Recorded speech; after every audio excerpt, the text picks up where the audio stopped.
यासाठीच प्रतिक्रिया देण्यासाठी आपल्या सोबत भाजपचे नवनाथजी बन जोडले गेलेले आहेत। नवनाथजी, खरं तर काय नेमकी सरकार आता भूमिका घेते, कारण का 20 दिवसांपासून त्यांचा हा लढा सुरू होता आणि आज 21व्या दिवशीच त्यांना हटवण्यात आलेला आहे। अगदी 2 दिवसांनंतरच ते मोठं आंदोलन देखील करणार होते। काय पहिली प्रतिक्रिया आहे?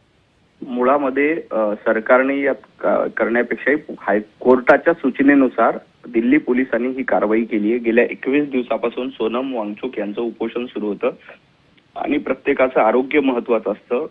त्यांच्या उपोषणाच्या पार्श्वभूमीवर पोलिसांनी कोर्टाच्या सूचनेनुसार ही कारवाई केलेली आहे। याच्यामध्ये कुठलीही चुकीची गोष्ट केलेली नाही। आपल्या सगळ्यांना कल्पना आहे की नीट प्रकरणामध्ये सोनमजी वांगचुक आंदोलन करतात, त्यानंतर नीट प्रकरणामध्ये मोटेगावकर असतील, त्यांचे सर्व सहकारी असतील, यांना अटक केली। सीबीआय कडे हे केस सुरू आहे, चौकशी सुरू आहे आणि त्यानंतर नीटची परीक्षा देखील अतिशय सुरळीत झाली आणि ही परीक्षा सुरळीत झाल्यानंतर देखील अशा पद्धतीचं आंदोलन करून सरकारला वेठीस धरण्याचा प्रयत्न तर केला जात नाही ना।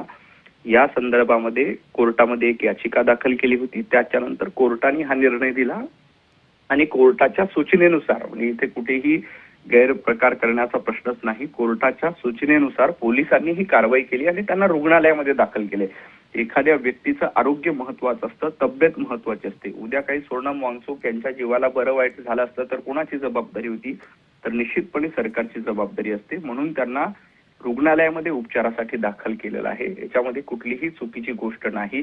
ज्या पद्धतीनं या उपोषणाला राजकीय वळण मिळालं, काल आपण बघताय की त्यांच्या व्यासपीठावर अरविंद केजरीवाल होते, सुप्रियाताई सुळे होत्या। अशा पद्धतीने एक राजकीय प्लॅटफॉर्म बनवण्याचा प्रयत्न राजकीय लोकांकडून केला जात होता। त्या पार्श्वभूमीवर पोलिसांनी हायकोर्टाच्या सूचनेनुसार ही कारवाई केलेली आहे।